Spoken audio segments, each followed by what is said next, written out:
चला एका वादळी पावसाळी रात्रीत जाऊया. ही गोष्ट आहे एका प्रसिद्ध हिंदी भयकथेची, जी फक्त घाबरवत नाही तर अक्षरशः आपल्या मनाचा ताबा घेते. आपण आता या कथेच्या प्रत्येक थरारक वळणावर जाणार आहोत आणि त्यात दडलेलं रहस्य उलगडणार आहोत.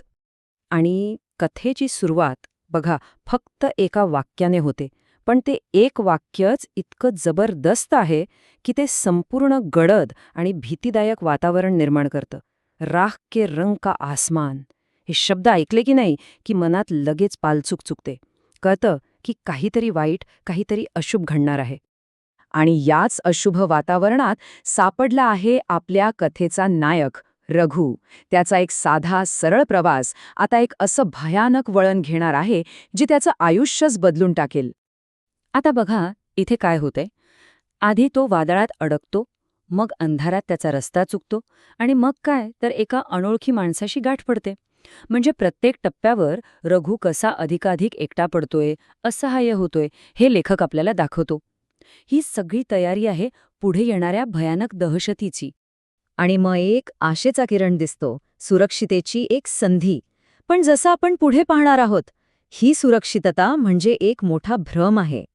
चला तर मग आता त्या चहाच्या टपरीमध्ये प्रवेश करूया, जिथे काहीतरी गडबड असल्याची पहिली चिन्ह दिसू लागतात.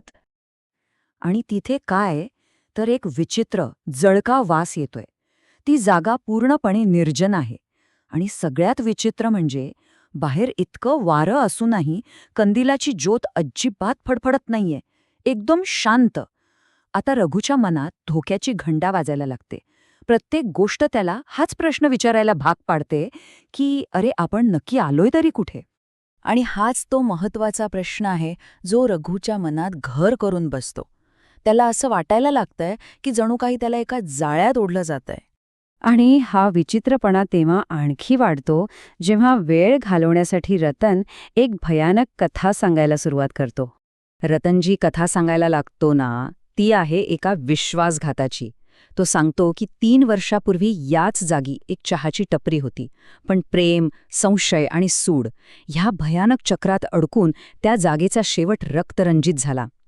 पण खरा प्रश्न हा आहे की ही कथा आत्ताच्या परिस्थितीशी इतकी मिळतीजुळती का वाटतेय. आणि कथेचा शेवट होतो तो पतीच्या त्या शेवटच्या वेदनादायक किंकाळीने. आणि अगदी त्याच क्षणी कथा जणू काही वास्तवात उतरते. रतनची पत्नी झुमर समोर येते आणि तिच्यासोबत एक कुजलेला रक्तासारखा भयानक वास सगळीकडे पसरतो.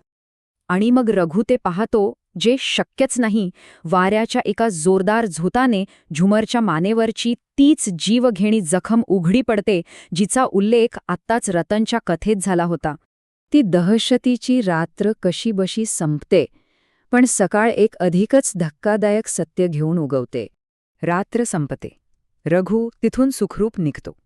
पण अचानक त्याला आठवतं की आपली पैशांची पिशवी तर तिथेच राहिली आणि तो मागे फिरतो.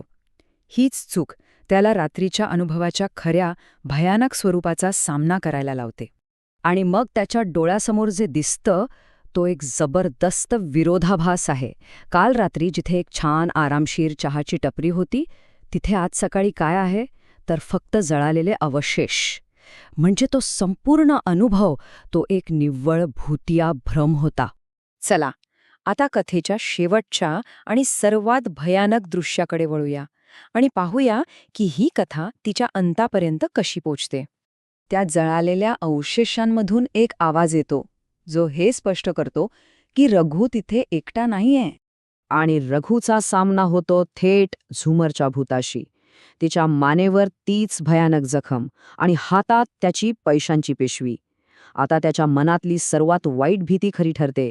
त्या कथेतील भूतं खरी आहेत. आणि कथा इथेच संपते.